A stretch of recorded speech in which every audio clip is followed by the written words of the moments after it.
wanted to check in with Dan Wetzel, the great columnist from Yahoo Sports. Got a chance to spend some time in the audience with Bill Belichick yesterday, and he joins us now at Dan Patrick Show. How surprised were you with Belichick's demeanor yesterday?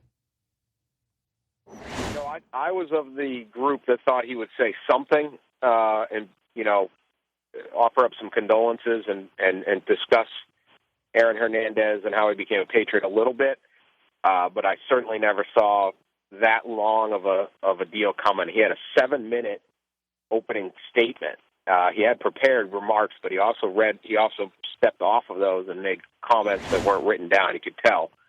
You got a radio show. You know how long a 7-minute speech is. It's significant. And then he took 20 minutes of questions. Now, I think we're grading Belichick on the curve. Absolutely. Because of the low expectations. I don't know whether he did anything that any other NFL coach or any other guy would do.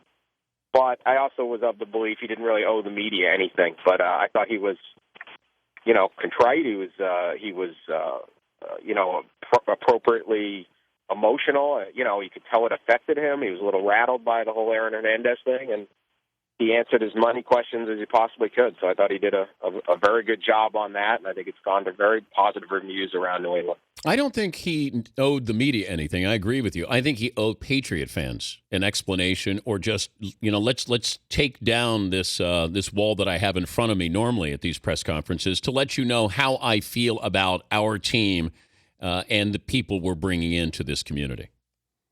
Yeah, I think there's some of that. One thing about Belichick is he's never, I think a lot of coaches will try to, particularly at more of the college level, but they'll try to act like, well, I'm the representative of the region, or they'll discuss all sorts of things, and then when the times get tough, they don't want to talk. Belichick has never portrayed himself to Patriots fans as anything other than the local pro football coach, and his job is to win football games. So I thought it would have been somewhat consistent with the way he normally handles himself if he just said, I'm here to win football games. Now, again, I wouldn't have faulted him for that, but I think, this was certainly a more adult and better thing to do. And I guess it's really the way. I don't have a problem. It's because it's Belichick, we're even discussing, did he do the right thing? Yeah. I think, again, any other coach would have just done this. But it was good. He answered what he could answer. And I think today they're going to bring out some players, and I don't expect them to say much at anything. But I don't think they have to at all. I think I agree sort of with you. He's the face of the franchise. He said, my job is to bring the players in. And so he's responsible for Aaron Hernandez, being in Massachusetts, where he's charged with one murder and is under, a grand jury investigation, a likely indictment, it appears, for 2 more. You go back to the 2001 Patriots. They had character guys. Remember that, where they had Teddy Bruschi and they had Mike Vrabel, and they had the good guys there, guys you wanted, team first guys. Rodney Harrison was there. McGinnis. Yeah. So what? Stay out later, sure. When did it change with the Patriots? Well, I think they've always sprinkled in some guys that might have been less than those guys. Now, I don't know the locker room dynamic, and I just don't know to say that they don't have those guys. I mean, I do think a guy from the outside, it appears someone like a Vince Wilfork is greatly admired. Certainly you look at a Chandler Jones could get to that level. He's a rookie, but that's a high character, certainly seemingly high character guy. Again, I'm not in the locker room, so maybe they're rebuilding, but they've always tried to sprinkle in some guys that maybe weren't. This is how I look at this, and I know it's not really maybe the most exciting way to do it, but I look at Hernandez's case as so extreme, I'm not sure you can draw anything out of it. It's just so out of the norm, not just of player behavior, but of just human behavior. I mean, this guy, in the course of 1 year, we could very soon have, the indictments come down. He will have alleged to have shot 5 different people in 3 different incidents, leaving 3 of them dead. This is, there's just, in the history of American crime, there aren't that many people that have ever done that. You remember when we were concerned about Gronkowski's behavior? Yeah, again, that's the thing.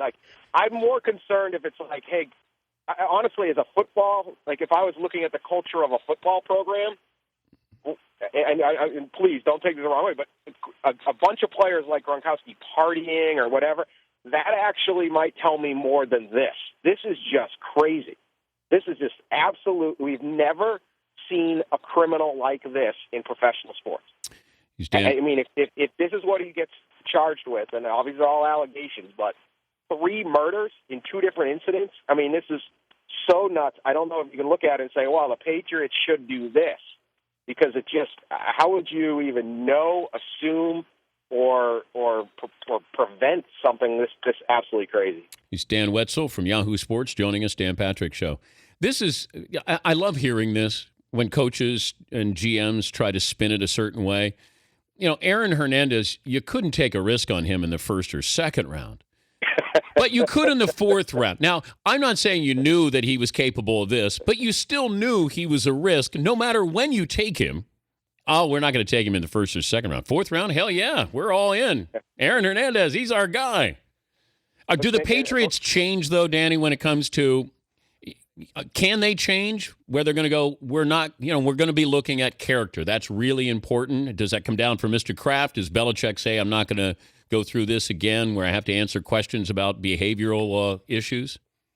Well, first off, there's a statistical argument that what they got out of Aaron Hernandez for 3 seasons, even if you lose him now, if you're just going straight football, he was a pretty good 4th round pick. If you just go by the stats. Now, their problem was they re-signed him, and they have cap hits the next 2 years with $7.5 million next year. So it's a bad deal, but it was a bad signing. Might not just in pure football, and there's guys running stat sheets on this stuff. Talk about missing the need for human element in the sabermetrics. This would be it. Would they ever change? I don't know. Belichick was very open about saying, "Look, we have a process, but we are evaluating it now."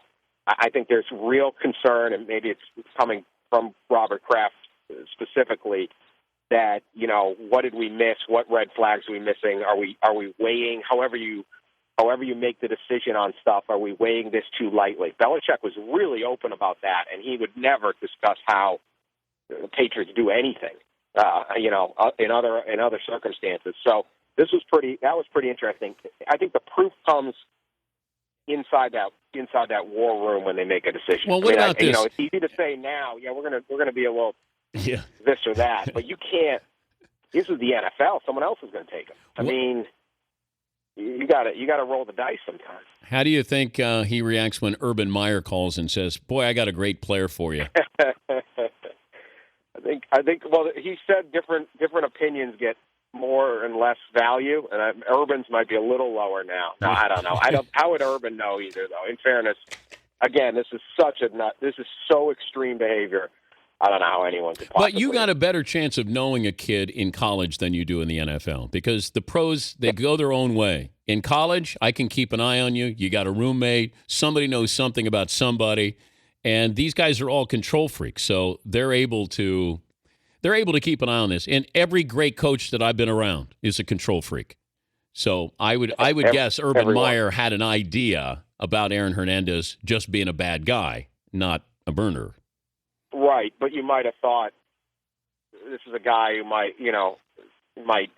fail some drug tests, or he might get in a fight, or he might, not take care of his body because he's partying too much in the off season. He's a murderer. It's just, again, this is, I don't know what the definition of serial killer or mass murderer is. I don't think he meets those standards, but the fact that we're even discussing what the standards are is so extreme. But obviously, whatever opinion, Urban probably recommended Aaron Hernandez, and I would think maybe that call would take a little less value next time. Good to talk to you, Danny. Thanks for joining us. Thanks, Dan. Take care. Dan Wetzel, Yahoo Sports.